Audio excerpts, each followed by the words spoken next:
Sacha, je vais aller à l'école à ta place. À travers mes yeux, tu pourras voir tes copains. Dans la classe, je t'aiderai à faire les exercices avec ta maîtresse.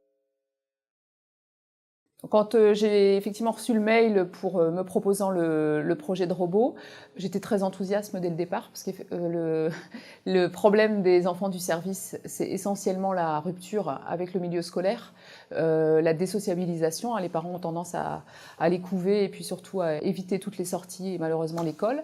Pour un certain nombre d'enfants, l'école est interdite et donc le robot permettait de garder le contact avec la tribu et de garder ce lien social qui est fondamental finalement pour vivre au mieux la maladie.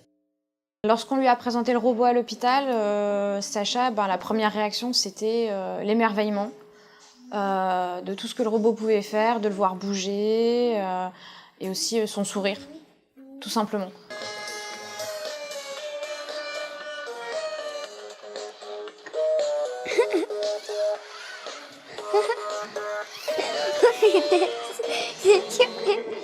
On a parlé après des fonctionnalités du robot, plus tard, quand on est revenu à la maison, il est revenu plusieurs fois sur ce qu'il savait faire, ce qu'il pouvait faire, et sur ce qui allait se passer en classe quand le robot serait à sa place dans la classe.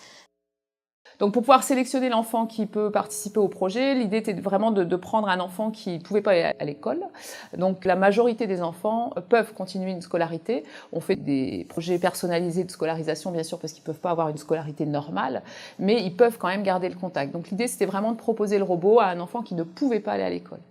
Ce qui est le cas du petit Sacha et ce qui sera le cas des autres enfants à qui on proposera, surtout sur des périodes de greffe, qui sont donc les périodes où il y a à peu près 4 semaines à 6 semaines d'hospitalisation et une vraie rupture, quelle que soit la volonté des parents de mettre l'enfant à l'école. Là, il peut pas. Il est à l'hôpital pendant 6 semaines, enfermé dans sa chambre, donc ça permet en plus de l'ouvrir au monde extérieur. Pour les échos que j'ai pu avoir de la présence du robot dans le service lorsqu'il a été présenté, de l'étonnement de la part des enfants et des parents, mais surtout de l'émerveillement. Voilà. L'appréhension, non.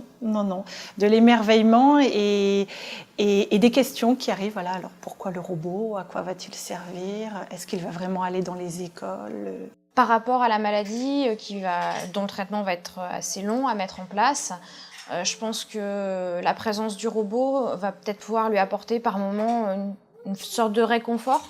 Ça va lui permettre de changer des traitements aussi, d'avoir autre chose en tête que toujours l'hôpital, les traitements, les examens.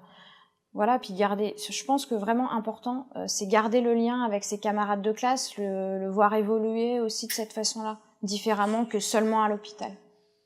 Tout de suite, on a été emballé ici à l'école par ce projet. On l'a trouvé très intéressant parce qu'en fait, il permet à Sacha et aux enfants de la classe de rester en contact de façon plus concrète que par les courriers en fait, et les dessins qu'on pouvait échanger, et aussi par les nouvelles que je pouvais leur donner. Voilà. Les enfants sont fascinés par le robot, ça c'est certain, et en même temps, ça les fait parler de plus en plus de Sacha, et ce qui fait que Sacha, en fait, il reste un élève à part entière de la classe. Alors Sacha, maintenant je voudrais que tu écrives ton prénom en cursive. Et attention à bien former tes lettres. Bon là.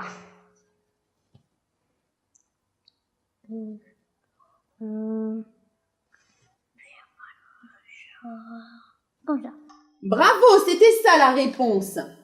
Les connexions vont se faire en fonction des hospitalisations de Sacha et au rythme de à peu près une demi-heure.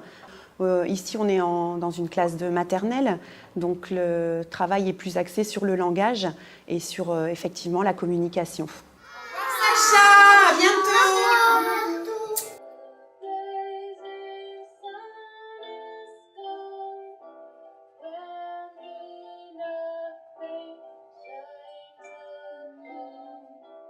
Participer au projet Avatar Kids, ça veut dire financer des robots, Nao avec l'application Avatar Kids, qui vont être ensuite donnés sur les hôpitaux, des écoles d'hôpitaux, et ces robots seront utilisés par les enfants, par les services hospitaliers pour les enfants malades.